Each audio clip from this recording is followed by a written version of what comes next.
She activated a holographic display showing the galaxy. Hundreds of points of light marked worlds that had been conquered by the Zephyrians. But now, other lights were appearing. Hidden civilizations were revealing themselves, ready to fight. The ancient humans who saved us have given us a choice, Karan continued. We can stay on Earth and live safely under their protection, or we can join them in liberating every world the Zephyrians have conquered. Captain Amy Foster was not surprised when thousands of humans volunteered to join the Liberation Fleet. Young people who had grown up dreaming of exploring space now had the chance to free entire worlds. I want to go, Amy told Admiral Carter. My ship and crew want to be part of this. It will be dangerous, Lisa warned. The Zephyrians have ruled the galaxy for thousands of years. They won't give up easily.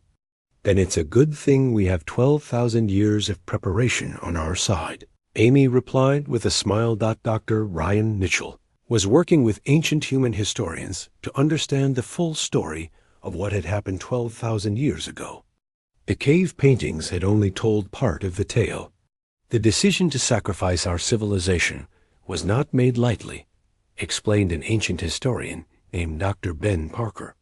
We knew that billions of our people would have to live as primitives so that future humans might live free.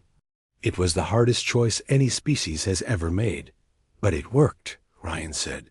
You saved not just Earth, but the entire galaxy. We saved the possibility of freedom, Ben corrected. The actual work of liberation is just beginning. Admiral Zix-9, now a prisoner aboard one of Sentinel's ships, watched through a window as the human fleet prepared for its next mission. Ancient ships were joined by modern human vessels, creating the largest liberation fleet in galactic history. You have won a battle, the alien commander said to his guards. But the Zephyrian Empire spans thousands of worlds. Other fleets will come. One of his guards, a modern human officer, smiled. Let them come. We'll be ready. Zix-9 felt something he had never experienced before. Fear. For 3,000 years, the Zephyrians had been the predators of the galaxy. Now, suddenly, they had become the prey. Sentinel was coordinating with hidden bases throughout the galaxy, preparing for simultaneous strikes against Zephyrian fleets everywhere. The plan was ambitious beyond anything ever attempted.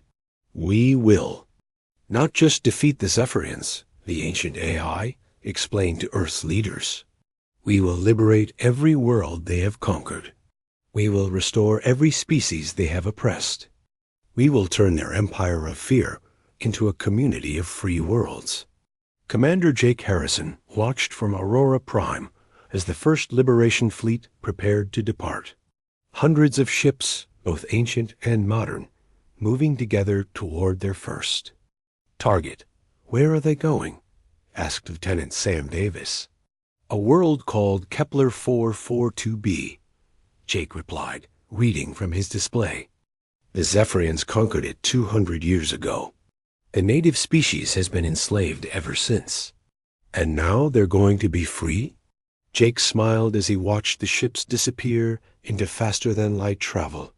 If the humans have anything to say about it, yes. President Karen Walsh stood in the White House garden, looking up at the night sky. 2 moons hung there now, symbols of humanity's past and future. The original moon, hidden for 12,000 years, and the current moon that had almost been. Their destroyer. Madam President, said her aide, approaching with a communication device. You're receiving messages from all over the galaxy. Species you've never heard of, thanking Earth for starting the Liberation War. Karen took the device and listened to translations of dozens of alien voices, all of them saying the same thing in different languages. Thank you. Thank you for giving. Use hope. Thank you for fighting back. It's beautiful, she whispered, looking up at the stars. For the first time in thousands of years, the galaxy has hope. Dr. Kate Sullivan was working with ancient human scientists to develop new technologies. The combination of 12,000-year-old knowledge and modern innovation was producing incredible results. We're developing faster-than-light communication, she explained to her team. Ships anywhere in the galaxy will be able to talk to each other instantly. No more waiting years for messages to cross space. What else? Asked a colleague. Kate smiled. Healing technology that can cure diseases we haven't even discovered yet. Energy systems that could power entire civilizations. And defensive weapons that make the Zephyrian fleet look like toys. The Liberation fleet reached its first target 3 days later. The planet was covered in gray cities, built by the Zephyrians. But as the human ships approached, hidden signals began broadcasting from the surface. "This is the Kepler resistance," came a transmission in broken English. "We have been waiting 200 years for someone to challenge the oppressors. How? Can we help?" Captain Amy Foster, now commanding a joint task force of ancient and modern ships, smiled as she replied, "This is the Human Liberation Fleet. We're here to set you free." The battle for Kepler 442b lasted only 3 hours. The Zephyrian garrison was no match for weapons designed specifically to counter their technology. When the last alien ship was disabled, the native population emerged from hiding for the first time in 2 centuries. "It's done," Amy reported back to Earth. "Kepler 442b is free." But this was just the beginning. Throughout the galaxy, similar battles were being fought. Ancient human installations that had waited in hiding for thousands of years were finally revealing themselves, each one carrying liberation fleets to oppressed worlds. The Zephyrian Empire, which had seemed invincible for millennia, was crumbling in a matter of weeks. Species that had been enslaved for thousands of years were tasting freedom for the first time. And at the center of it all was Earth, the small blue world that had refused to surrender. The planet whose people had made the ultimate sacrifice 12,000 years ago, and whose descendants had proven worthy of that sacrifice. As Commander Jake Harrison watched the reports flood in from across the galaxy, he realized that humanity had become something new. Not just a species struggling to survive, but the liberators of the galaxy. The ones who had turned the tide in the oldest war in the universe. 2 moons rose over Earth that night, lighting the way for humanity's greatest adventure. The age of Zephyrian tyranny was ending. The age of galactic freedom was about to begin, and it had all started with a threat that seemed impossible to defeat, and the discovery that Earth's moon was not the first guardian to watch over humanity's home. Stars themselves seemed to shine brighter, welcoming their liberators home. "Admiral Zix-9, the AI said calmly, you are correct that our ships cannot stop the moon from falling. But we do not need to stop it." More contacts appeared on Earth's sensors. But these were not ships. They were asteroids. Hundreds of them. All moving toward Earth at precise angles and speeds. Dr. Kate Sullivan realized what was happening first. "They're not asteroids," she gasped. "They're camouflaged installations. Sentinel has been building a defensive network throughout the entire solar system." The disguised installations powered up, revealing themselves to be massive gravity generators. But unlike the Zephyrian machines, these were designed to push rather than pull. "For 12,000 years, we have prepared for this exact moment," Sentinel explained. "We knew the Zephyrians would try to use your moon as a weapon. We built countermeasures." The ancient gravity generators fired in perfect synchronization. Invisible beams of gravitational force struck Earth's moon from all directions. The moon shuddered, stopped its fall toward Earth, and slowly began to move back to its proper orbit. Admiral Zix-9 watched in horror as his ultimate weapon was neutralized. "This is impossible. No species has ever shown such preparation." "You are correct," Sentinel replied. "No species has ever had 12,000 years to prepare for a single enemy. You taught us patience, Admiral. Now we will teach you defeat." The last of the Zephyrian ships went dark. Their gravity machines around. The moon shut down one by one. Earth's moon settled back into its normal orbit, no longer a threat to the planet below. On Earth, people began to emerge from their shelters and hiding places. The tsunamis were receding. The earthquakes were stopping. The terrible bright light in the sky was fading back to the familiar gentle glow they had known all their lives, but the ancient ships were not finished yet. As Admiral Zix-9's flagship drifted powerless in space, Sentinel's voice filled the bridge. "Admiral, you and your surviving crew will be taken to a place where you can do no more harm. But first, you will help us send a message to every Zephyrian fleet in the galaxy." The message was simple but clear. Broadcast on all frequencies, in every known language, the ancient AI delivered humanity's declaration to the stars. The age of Zephyrian conquest is over. Earth and her children are no longer defenseless. Any species that threatens humanity will face the same fate as this fleet. We have learned patience. We have learned preparation. And we have learned that sometimes the best revenge is a trap 12,000 years in the making. As the ancient ships began the work of securing the disabled Zephyrian vessels, the people of Earth looked up at their two moons in the sky. Their familiar companion had returned to its proper place, and beside it, barely visible in the distance, hung the ancient moon that had returned home after 12 millennia of patient waiting. The war was not over yet. But for the first time, humanity had struck back against their oppressors and won.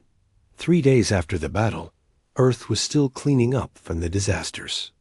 But for the first time in a week, people were smiling again. The moon was back where it belonged. The tides were normal. The earthquakes had stopped. Captain Amy Foster stood on the bridge of the horizon, watching the ancient ships take their positions around Earth. Sentinel had moved the original moon into orbit on the opposite side of Earth from the current moon. Now Earth had two guardians in the sky. "It's incredible," said Dr. Kate Sullivan, studying her instruments. "The ancient moon is sharing its technology with our satellites. Our communication systems just became 1,000 times more powerful." Dr. Ryan Mitchell was reading through historical files that Sentinel had shared with Earth scientists. "Look at this. The ancient humans didn't just hide one moon.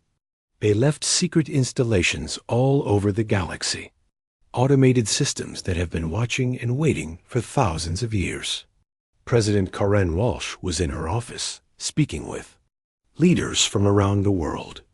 Every nation wanted to know the same thing. What happened next?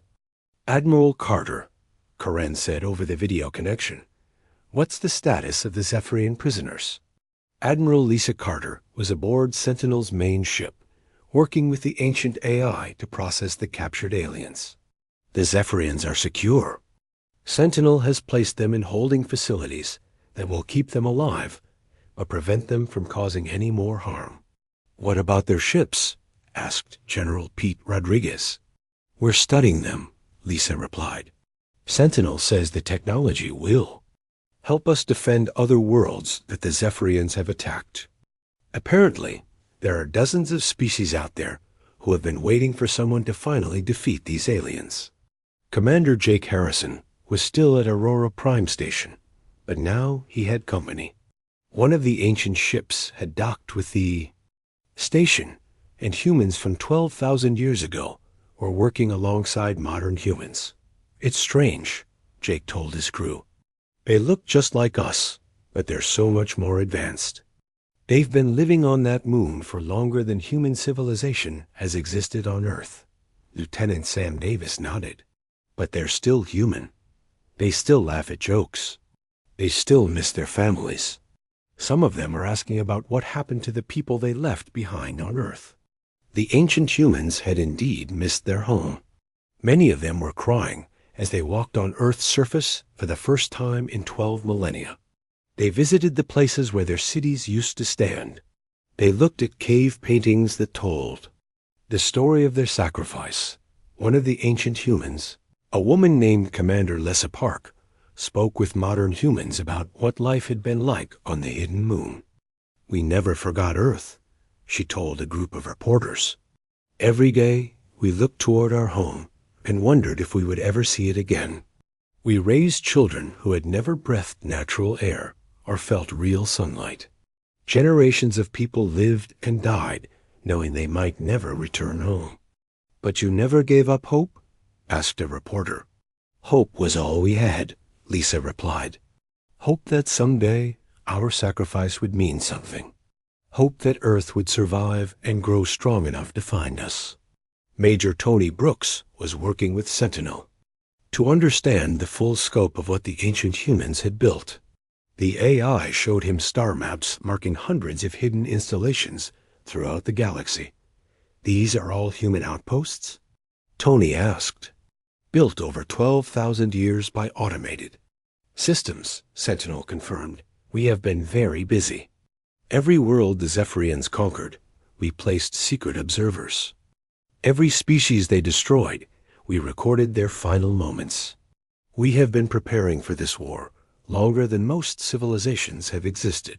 The ancient AI paused, then continued in a voice filled with sadness. "We have also been in contact with other species who went into hiding like we did. The Zephyrians destroyed many worlds, but some survivors always escaped. There is a hidden network of refugee civilizations throughout the galaxy, all waiting for the chance to reclaim their homes." This news excited Dr. Kate Sullivan. "You mean there are other species like us? Other civilizations that have been preparing to fight back?" "Many," Sentinel replied. "The galaxy is not as empty as the Zephyrians believe. But until now, no one was strong enough to make the first move. Your discovery of our hidden moon has sent a signal to every hidden outpost in the galaxy. The war of liberation has begun." President Coron Walsh called an emergency session of the United Nations. Representatives from every nation on Earth gathered to hear about humanity's new role in the galaxy. "My fellow humans," Coron began, "we have learned that we are not alone in the universe. We have also learned that we are part of a much larger struggle between freedom and tyranny among the stars." The horizon burst out of faster-than-light speed, just as Earth's moon began to glow with an eerie light. Captain Amy Foster could see the Zephyrian ships positioning themselves for the final attack. They formed a perfect sphere around the moon, their green lights pulsing in unison. "Get me Admiral Carter," Amy ordered. Lisa's face appeared on the screen. Behind her, the command center was in chaos. Officers ran everywhere, trying to coordinate the evacuation of the remaining coastal areas. "Amy, thank God you're back," Lisa said. "We have maybe 2 hours before the moon hits Earth. Did you find anything out there?" "More than we hoped for," Amy replied. "Lisa, I need you to listen carefully. In about an hour, you're going to see things that will seem impossible. Ancient human ships are coming to help us. Ships that are 12,000 years old." Lisa stared at her. "Amy, are you feeling all right?" Before Amy could answer, alarms started going off throughout the command center. On every screen, new contacts were appearing on Earth's sensors. Dozens of objects were approaching the inner solar system at incredible speeds. "Admiral, we're detecting massive ships incoming," reported Captain Bill Murphy. "They're not Zephyrian design. They're not like anything we've ever seen."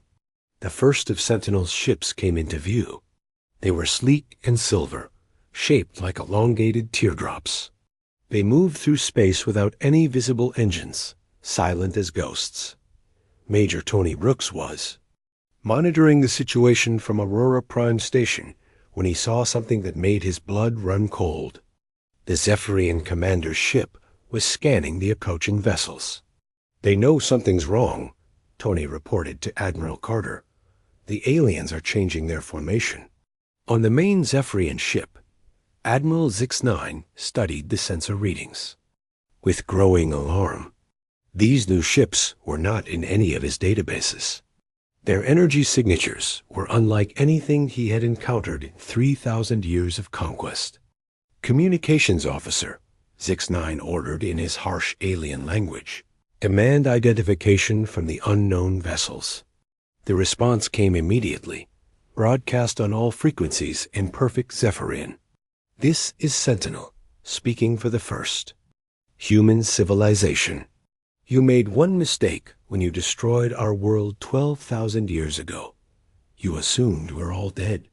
Zix-9's yellow eyes widened with shock. "Impossible. We confirmed the complete extinction of your species. Your cities were in ruins. Your people were primitive savages." "We let you believe that," Sentinel replied calmly. "While you celebrated your victory and moved on to other worlds, we prepared for your return. We have been waiting for you." More ancient ships were appearing around Earth. They came from all directions, rising from the asteroid belt, emerging from behind planets, dropping out of faster-than-light travel. Hundreds of them, each one more advanced than anything in the Zephyrian fleet. Dr. Ryan Mitchell watched from the horizon as the ancient human vessels took positions around Earth's moon. "It's beautiful," he whispered. "They're not just randomly placed. They're forming patterns." Kate Sullivan was studying the energy readings from the Ghost Fleet. "Amy, these ships are using the same gravity technology as the Zephyrians, but they're using it better, much better." On Earth, people who had been running for their lives stopped to stare at the sky. The ancient ships were visible now, silver points of light moving between Earth and the moon. For the first time in days, some people began to hope. President Karen Walsh stood in the White House bunker, watching the incredible sight on her screens. "Are those really human ships?" "According to our communications with Captain Foster, yes," replied General Pete Rodriguez. "Ships built by humans who lived 12,000 years ago." The Zephyrian commander was trying to maintain control of the situation. "Attention, human vessels," Zix-9 broadcast. "You are greatly outnumbered. We have conquered over 300 worlds. Retreat now, and we will allow your species to serve us as slaves." Sentinel's response was swift and cold. "Admiral Zix-9 of the Zephyrian Collective, you have committed genocide against countless species. You have tortured worlds and enslaved civilizations. Today, your crimes end." The ancient ships began to move. They didn't attack immediately. Instead, they started to surround the Zephyrian fleet. It was like watching a dance, each ship moving to its perfect position. Commander Jake Harrison watched from Aurora Prime as one of the ancient vessels passed close to his station. The ship was enormous, at least a mile long.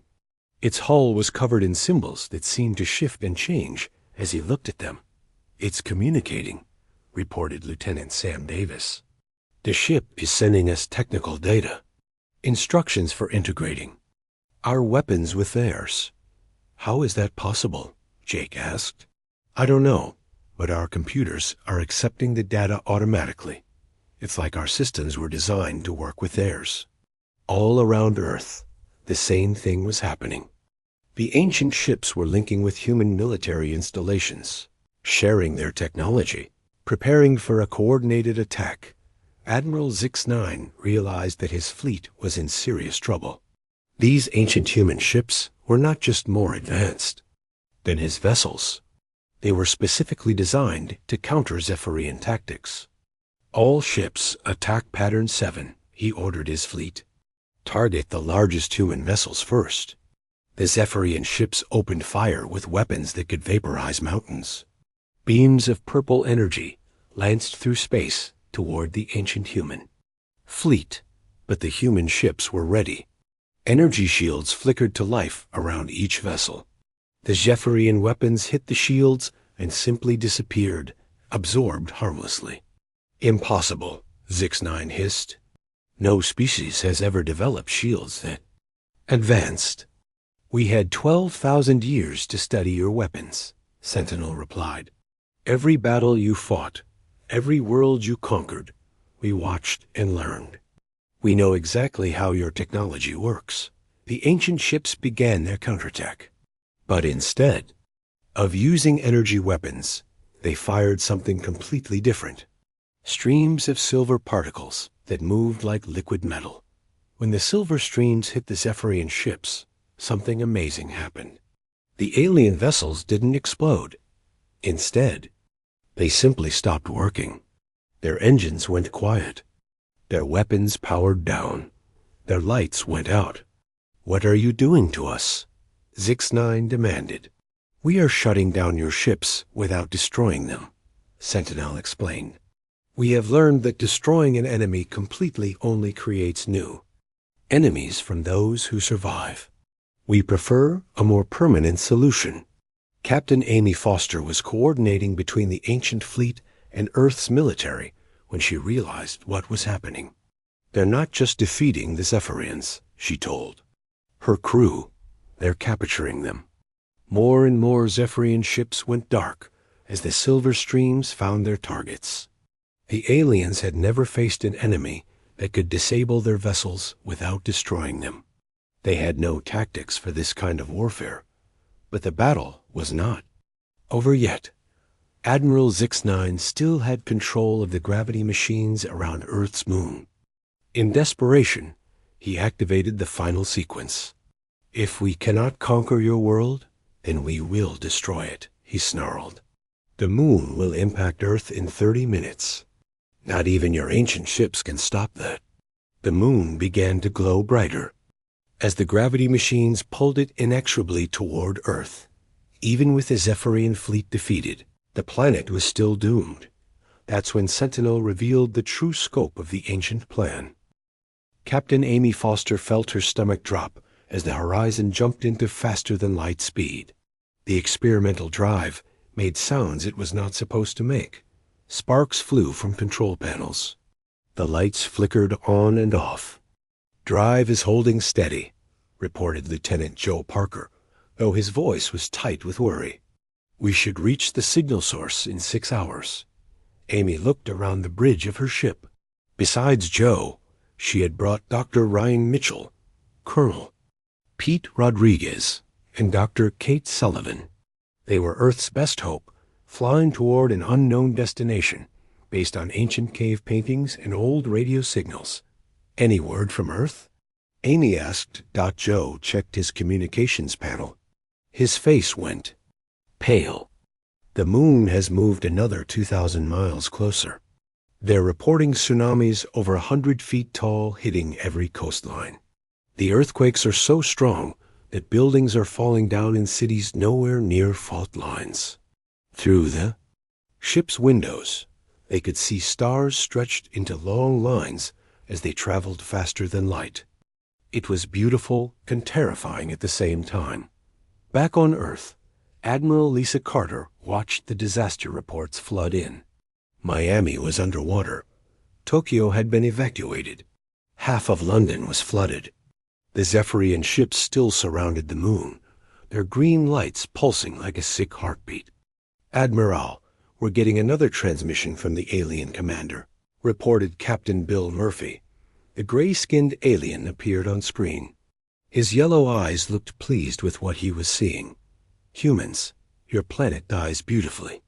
The waves, the earthquakes, the fear in your people's eyes. We have seen this many times before. Other worlds, other species. They all end the same way. You don't have to do this," Lisa said. "We'll leave the outer planets. Just stop pulling the moon closer." The alien laughed, a sound like grinding metal. "Too late.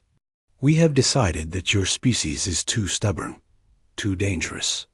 Better to destroy you completely and start fresh with a more obedient race." The transmission ended. Lisa stared at the blank screen. The Zephyrians had never planned to let humanity survive. This had always been about complete extermination. Meanwhile, the horizon was approaching the signal source in the Kuiper Belt. What they found made everyone on the bridge gasp in amazement. "That's not an asteroid," Kate whispered Dot in front of. Them hung a massive sphere, perfectly round and dark gray. It was the size of Earth's moon, but its surface was covered in strange patterns that seemed to shift and move in the light. "I'm reading incredible energy signatures," Joe reported. "This thing is generating more power than our entire civilization." Ryan stared at the ancient moon with wonder. "It's been hiding out here for 12,000 years, just waiting." Waiting? For what? Pete asked Dot before anyone could answer. The surface of the hidden moon began to change. Panels slid apart. Lights came on in geometric patterns. Suddenly, the entire sphere was covered in a network of glowing lines. "We're being scanned," Kate said, watching her instruments. "Whatever's inside that thing is looking us over very carefully." "Amy, move to the communications panel. This is Captain Amy Foster of Earthship Horizon. We're here because our planet is in danger. Can you help us?" For a long moment, nothing happened. Then a voice filled the bridge.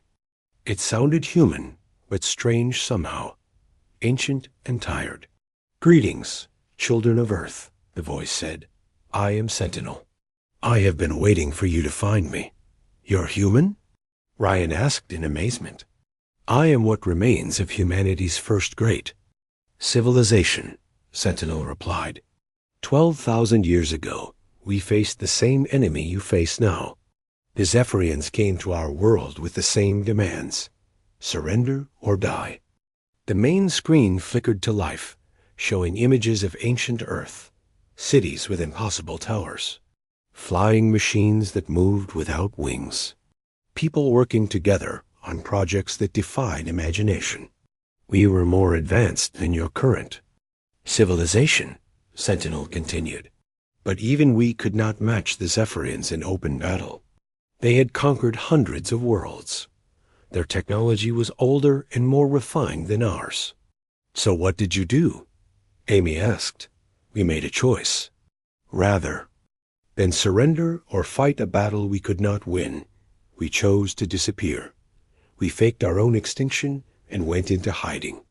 The images on the screen showed the ancient civilization dismantling their cities, thousands of ships launching into space, the moon itself being fitted with massive engines. "We moved our moon to this distant orbit," Sentinel explained. "We made it look like an asteroid. We left behind only primitive humans who would appear to be starting over from the beginning." Kate stared at the images in wonder. "You sacrificed your entire civilization to fool the aliens?" "Not sacrificed, transformed. For 12,000 years, I have been building, mining asteroids, creating weapons, waiting for Earth to develop enough to find me, waiting for the Zephyrians to return." Pete leaned forward. "You knew they would come back?" "The Zephyrians always return," Sentinel said sadly. "They let conquered species develop for a few thousand years, then come back to crush them again. It is their way. They enjoy the process of domination." On the screen, they could see the hidden moon's true nature being revealed. The asteroid camouflage was falling away, showing a surface covered in weapon systems and launch bays. Ships were emerging from hidden docks, ships that looked more advanced than anything humanity had ever built. "How many ships do you have?" Amy asked. "I have had 12,000 years to prepare," Sentinel replied. "I estimate my fleet is now larger than the entire Zephyrian armada." Back on Earth, the situation was getting desperate. The moon now looked huge in the sky, taking up a quarter of the visible space. Tides were coming in and going out every few hours, each time higher than the last. Entire countries were evacuating their populations to higher ground. President Karen Walsh stood in the White House bunker, watching reports from around the world. Most of Earth's coastal cities were abandoned. Billions of people were homeless. The planet was dying. "Any word from the horizon?" she asked. "They reached the target area 6 hours ago," reported an aide. "We lost contact when they went behind." The sun. Just then, alarms started ringing. On the main screen, they could see something new happening around Earth's moon. The Zephyrian ships were moving into different positions. Admiral Carter's face appeared on screen. The aliens are doing something new. Their ships are surrounding the moon in a perfect sphere pattern. What does that mean? Karen asked. I think they're preparing for the final phase, Lisa replied grimly. They're going to crash the moon into Earth in the next few hours. In the Kuiper Belt, Sentinel was explaining the situation to the crew of the Horizon. The Zephyrians use the same tactic every time, the ancient AI said. First they threaten. Then they demonstrate their power with small disasters. Finally, they position their ships to deliver the killing blow. Your planet has perhaps 3 hours before the moon impact becomes unavoidable. Can you get your fleet to Earth in time? Amy asked desperately. My ships are already moving, Sentinel replied. But I need your help with something first. The Zephyrians cannot know about me until the last moment. If they discover my existence too early, they will adapt their tactics. What do you need us to do? Pete asked. I need you to return to Earth and coordinate with your military, Sentinel explained. When my fleet arrives, your people must be ready to work with technology they have never seen before. The battle will be unlike anything in your history. Kate was studying the readings from the hidden moon. Sentinel, how did your people develop all this in just 12,000 years? Time is a powerful weapon, Sentinel replied. While the Zephyrians grew comfortable and lazy from easy victories, we prepared for war. Every day for 12,000 years, I have built new ships, developed better weapons, and studied their weaknesses. The ancient AI paused, and when it spoke again, its voice was filled with emotion. My creators sacrificed everything so that their children's children might live free. Now it is time to make their sacrifice worthwhile. On the main screen, they could see a massive fleet launching from the hidden moon. Hundreds of ships, each one more advanced than humanity's best vessels. The ships moved in perfect formation, heading toward Earth at impossible speeds. How long until you reach Earth? Amy asked. My fastest ships will arrive in 2 hours, Sentinel replied. The main fleet will follow shortly after. But remember, the Zephyrians must not suspect anything until we are ready to strike. Amy nodded and turned to her crew. Joe, set course for Earth. Maximum speed. As the horizon turned toward home, Ryan looked back at the ancient moon. After 12,000 years of hiding, humanity's ancestors were finally coming home. The question was whether they would arrive in time to save the world they had left behind. On Earth, the moon grew larger and brighter, casting strange shadows across the dying planet. But in the depths of space, a ghost fleet raced through the two. Darkness, carrying the hopes and dreams of two human civilizations separated by time, but united in purpose. The final battle was about to begin. Dr. Ryan Mitchell spread old papers and photographs across the big table in the White House Situation Room. His hands shook as he pointed to each piece of evidence. Everyone in the room leaned forward to look. This cave painting is from France, Ryan said, holding up a photo. It's 15,000 years old. See these 2 circles? The people who painted this saw 2 moons in the sky. President Karen Walsh picked up another photo. It showed stone carvings covered in strange symbols. What about this one? That's from a secret chamber under the Sphinx in Egypt, Ryan replied. We only found it last year. The Egyptian government wanted to keep it quiet. The symbols tell a story about the old moon disappearing to save Earth from sky demons. General Pete Rodriguez looked skeptical. Cave paintings and old stories don't prove anything. People make up legends all the time. But it's not just cave paintings, Ryan said quickly. He pulled out more photos. Look at this. Stone circles in England. Temples in Mexico. Rock art in Australia. People all over the world recorded the same event. The first moon disappeared, and a new one took its place. Admiral Lisa Carter studied the pictures through her video link from the command center. Even if this is true, what does it have to do with our current problem? Before Ryan could answer, the room shook. Books fell off shelves. Coffee cups slid across tables. Outside the windows, they could see trees swaying in the wind. The moon just moved another 1,000 miles closer, reported an aide. The earthquakes are getting stronger. On the main screen, news reports showed disasters happening all over Earth. In Bangladesh, floods covered entire cities. In Chile, a volcano that had been quiet for 100 years suddenly started erupting. The ocean pulled back from some shores and flooded others. Dr. Kate Sullivan ran into the room. She was young and smart, one of Earth's best scientists. Her lab coat was dirty and her hair was a mess. "I've been studying the alien ships," she said, breathing hard. "Their gravity machines use technology that shouldn't exist. The math says it's impossible." "What do you mean?" Karen asked. Kate pulled out her tablet and showed them complex equations.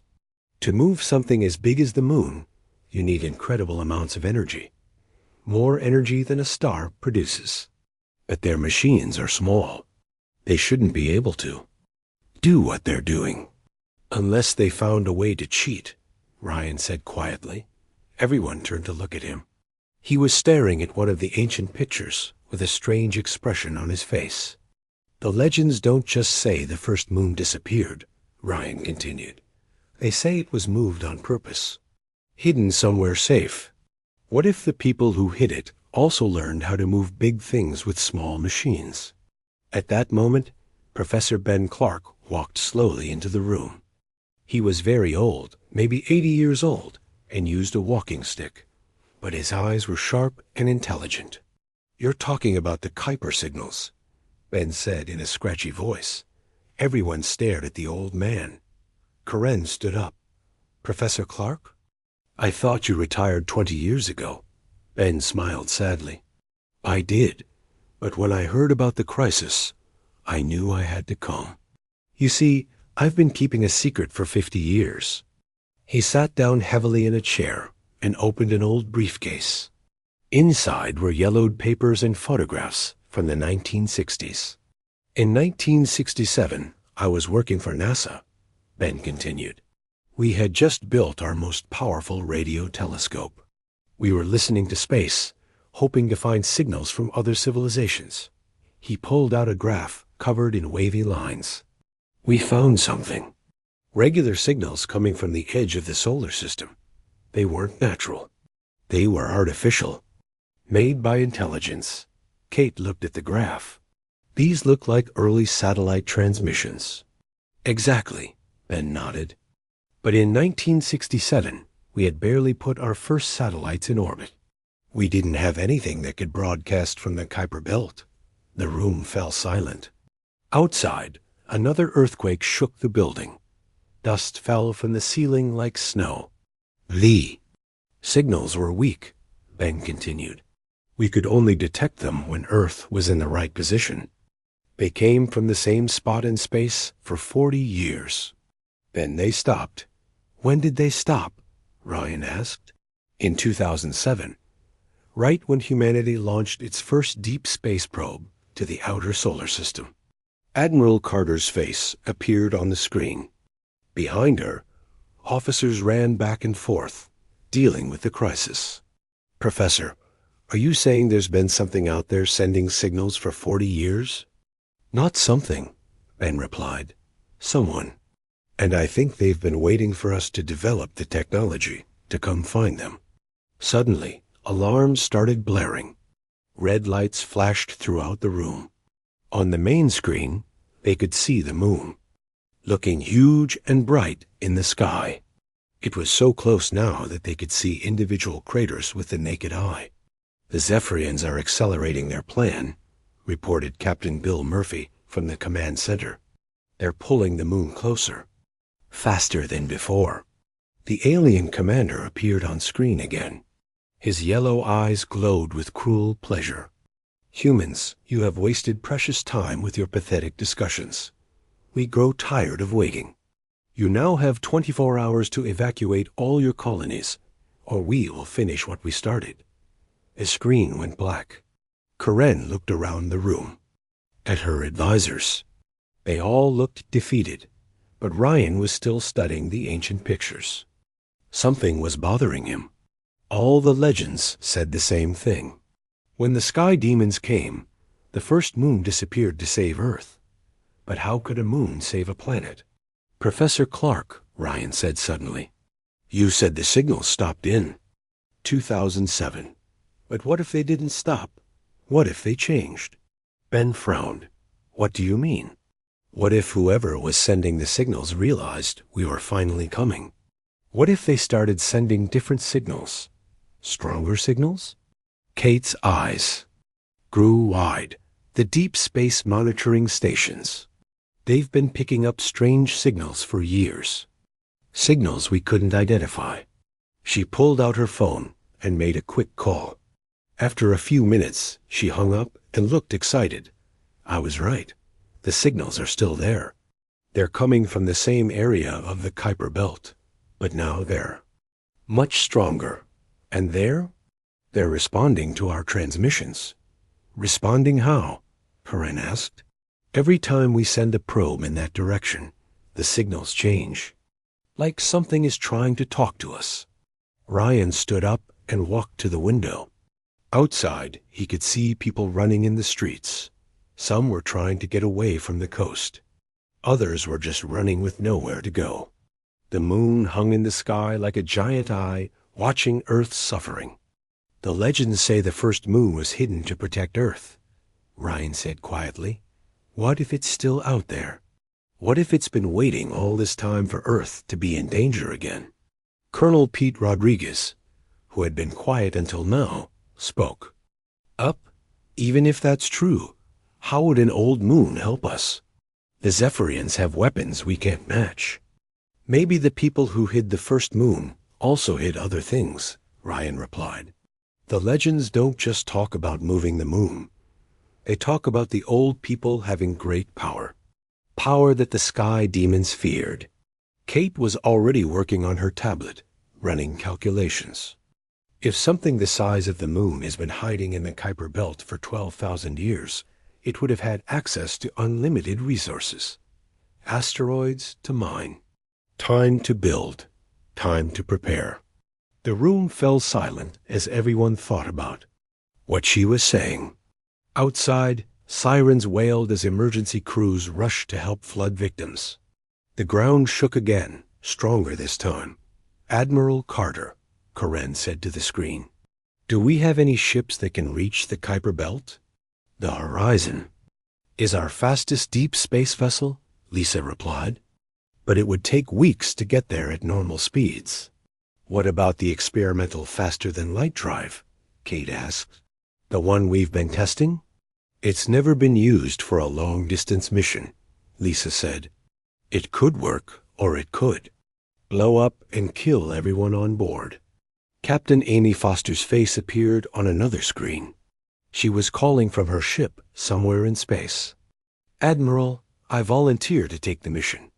The Horizon is already in deep space. We can install the experimental drive and reach the Kuiper Belt in days instead of weeks. Amy, it's too dangerous, Lisa protested.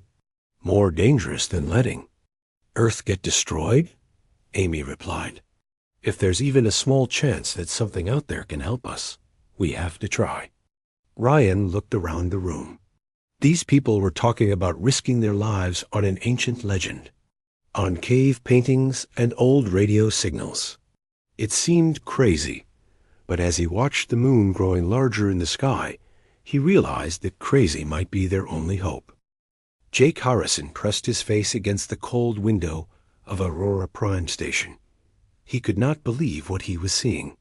Huge alien ships surrounded Earth's moon like hungry wolves around their prey. The ships were dark and twisted, nothing like the clean lines of human vessels. They looked like they were built to scare people. Commander Harrison, you need to see this. called out Lieutenant Sam Davis from across the control room. His voice shook with fear. Jake walked over to the main screen.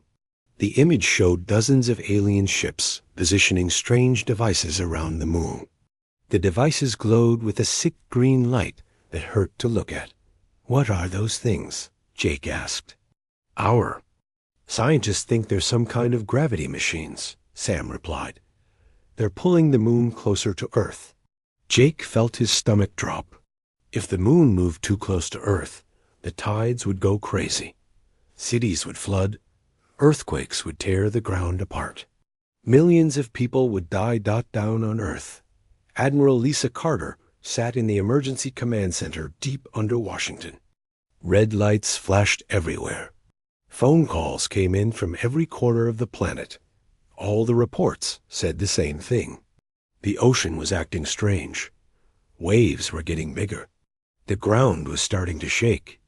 "Admiral, we're getting a transmission from the alien fleet," reported Captain Bill Murphy. His hands moved quickly over his control panel. "Put it on the main screen," Lisa ordered.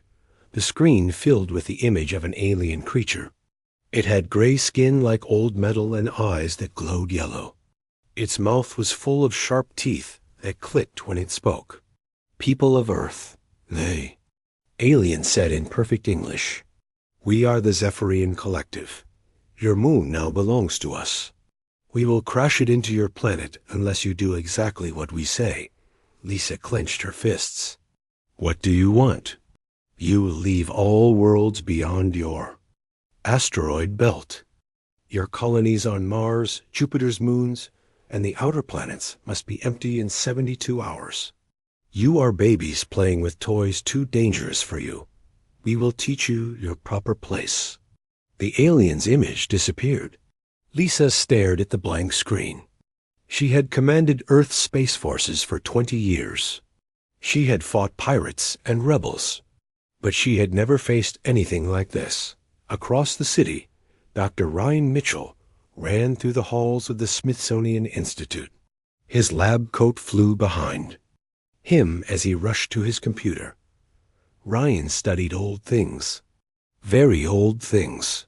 He looked for clues about how people lived long ago. Something about the aliens bothered him. Their threat felt familiar somehow, like he had heard this story before. Ryan typed quickly on his computer. He searched through files that most people never saw. Secret government papers, archaeological reports that were locked away, stories that seemed too strange to be true. Come on, he whispered to himself. There has to be something." In space, Captain Amy Foster watched the alien ships through the windows of her vessel, the Horizon. She had been exploring the outer edge of the solar system when the attack began. Now she was racing back toward Earth as fast as her engines could carry her. "Captain, we're getting reports from all our colonies," said her second officer, Lieutenant Joe Parker. "The aliens have ships everywhere. Mars, Europa, Titan. They've got us surrounded." Amy nodded grimly. The Zephyrians had planned this perfectly. They had hit humanity everywhere at once. There was nowhere to run. Back on Earth, the first disasters were already starting. In Tokyo, a wave 20 feet high crashed into the harbor. The wave was much bigger than anything the scientists had predicted. Cars floated down streets like toys. People screamed and ran for higher ground. In California, the San Andreas fault line cracked. Buildings swayed back and forth. Glass fell from windows like deadly rain. Emergency sirens wailed across the state. President Karen Walsh sat in the White House Situation Room. Maps covered every wall. Each map showed red dots where disasters were happening. There were too many red dots to count. "How long do we have?" she asked General Pete Rodriguez. "At the current rate, maybe 3 days. Before the moon gets close enough to tear our planet apart," Pete replied. His face was pale and tired. Dr. Ryan Mitchell burst into the room without waiting to be announced. Security guards started to stop him, but Karen held up her hand. Let him speak, she said. I found something, Ryan gasped, out of breath from running. In the old files? The really old files. Earth used to have a different moon. Everyone in the room stared at him. Pete shook his head. That's impossible. The moon has been there for billions of years. No, Ryan said, pulling out a tablet computer. Look at this. Cave paintings from France. Stone carvings from Egypt. Stories from Native Americans. They all say the same thing. The moon in the sky is not the first moon. He showed them pictures of ancient art. Stick figures pointed at two circles in the sky. One circle was crossed out. The other circle had lines around it like it was moving. The stories say the first moon disappeared about 12,000 years ago, Ryan continued. Right around the time the last ice age ended. The stories say people helped hide it. Karen looked at the ancient pictures. They were crude, but the message was clear. Something had happened to Earth's first moon. Something that ancient people thought was important enough to record on cave walls and stone tablets. But why would this matter now? She asked before Ryan could answer. Alarms started going off. On the main screen, they could see the moon moving closer to Earth. It looked bigger and brighter than usual. And it was getting bigger every minute. The tides just rose another 6 feet worldwide, reported an aide. We're getting reports of flooding from every coastal city on the planet. Karen looked around the room at the faces of her advisors. These were the smartest people on Earth. Scientists, generals, diplomats. They had defeated diseases, stopped wars, and sent humans to other worlds. But now they all looked scared and helpless. The Zephyrians had done this before to other worlds. They always won. They were older, smarter, and stronger than the species they conquered. Humanity was just another young race that needed to be put in its place. But Ryan Mitchell stared at his tablet, thinking about the ancient pictures. Somewhere in those old stories might be the key to saving Earth. The people who those pictures had faced some kind of crisis. They had hidden their moon for a reason. As Earth's current moon grew larger in the sky, Ryan wondered what secrets the first moon might hold, and whether humanity would live long enough to find out. Outside, the first moon rose over Washington like it had for thousands of years. But for the first time in human memory, people looked at it with fear instead of wonder. Their beautiful, faithful companion had become their executioner. Time was running out.